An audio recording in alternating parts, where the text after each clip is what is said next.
Let's talk about motifs. First, we need to know what a motif is. In literature, a motif is a recurring symbolic idea.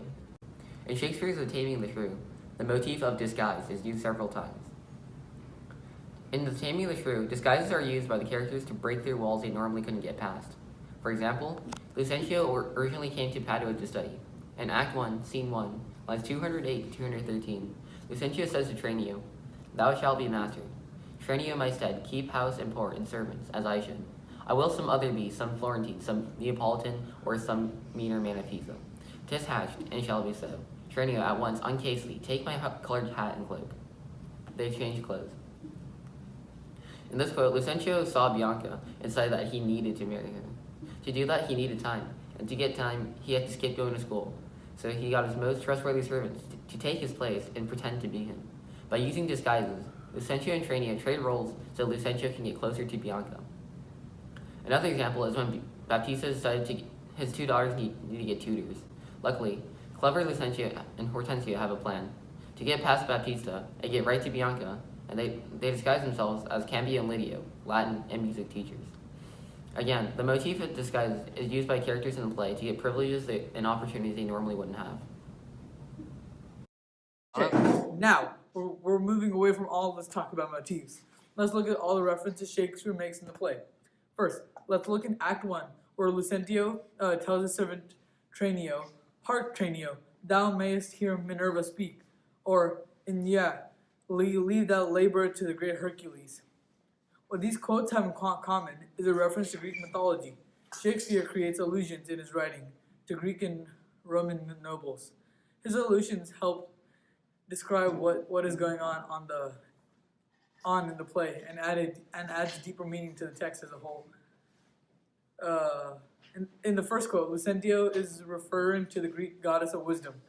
When he refers to the Greek goddess of wisdom, he's telling a servant that how smart she is and how wise she is, to the way she responds to her big-mouthed sister in a calm and refined manner.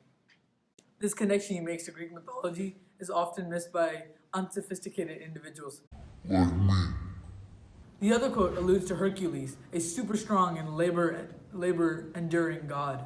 Here, they're telling to leave all the work to Hercules, since as a Roman legend, Hercules killed his wife and children and was forced to perform 12 laborious tasks to repay for his crimes. Finally, in the beginning of Act 2, Petruchio foreshadows with an allusion saying that for patience she will prove a second Grizzle. Here, he talks about how a Roman emperor had treated his wife by chaining her up and teaching her patience and obedience. This foreshadows what happens to Katharina in the play when Petruchio teaches her obedience by locking her up. Shakespeare's extensive use of all these various types of allusions has come from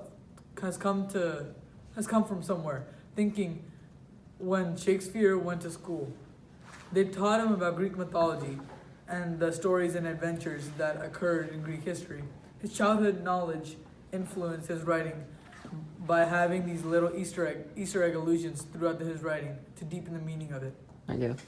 In literature, a theme can be defined as a main idea or underlying meaning of a literary work and is directly or indirectly stated. One of the prominent themes that Shakespeare conveys to the audience in his Taming of the Shrew is how the masculinity of men during his time was reflected on their ability to control their wife. In Act 1, Scene 2, when Petruchio decides to go after Catherine, he states that, "Be she as foul as was Florentius' love, as old as Sibyl, and as cursed and shrewd as Socrates' Xanthippe. I come to wive it wealthily in Padua, if wealthily, then happily in Padua." It is seen that although Petruchio and other men objectify Catherine and insult her, Petruchio still decides to try to tame her to give himself a sense of satisfaction and prove his masculinity to other men in the play.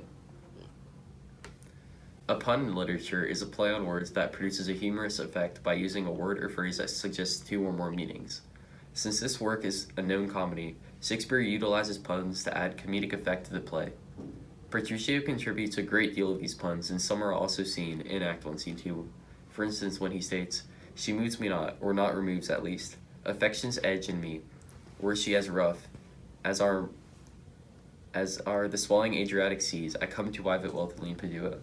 In this, Petruchio tells a sexual pun, basically saying that Catherine could be as wet and aggressive as a Adriatic Sea, but could not remove the affection from his body, and you can probably take it from there. Later in Act 1, Scene 2, Petruchio also remarks that, "For I will board her, though she has chide as loud as thunder when the clouds in autumn crack."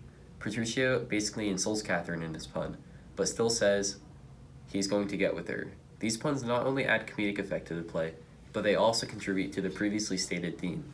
These puns belittle and objectify women in a way that would have been comedic at this time, and add to the idea that men often saw themselves superior than women. Here's a new one. Another literary device used in the Taming of Shrew is an apostrophe. Not the one used in grammar. I'm talking about the one in literature. In literature, an apostrophe is when a character is talking to one party and then changes to a third party.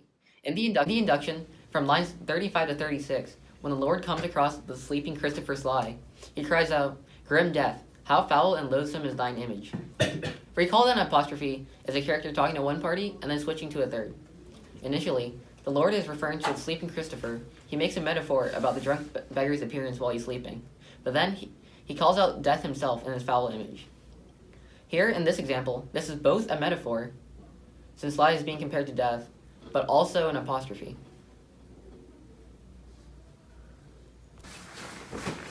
Alright, now on we go to symbolism. So symbolism is known as the use of words, objects, or art to portray abstract ideas. Animal symbolism is crucial in the Taming of the Shrew because it acts as a metaphor for each character in the story and plays a crucial role in the plot, in which the shrew becomes submissive to Petruchio.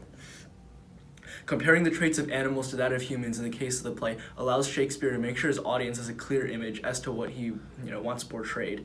One example of such is when he refers to is when Petruchio refers to Catherine as, quote unquote, "my goods, my chatels, she's my house, my household stuff, my field, my barn, my horse, my ox, my ass, my everything." In Act 3, Scene 2, line 235.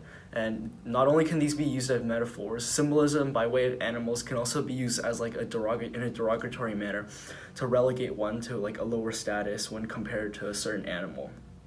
Along with metaphors, symbolism can also be used to like create puns and draw the laughter of the audience, which truly illuminates the intention of this comedy. And aside from that, examples of animal symbolism include when Catherine was called beastly, a wildcat, a falcon that Petruchio had trained, and even sweet like a nightingale.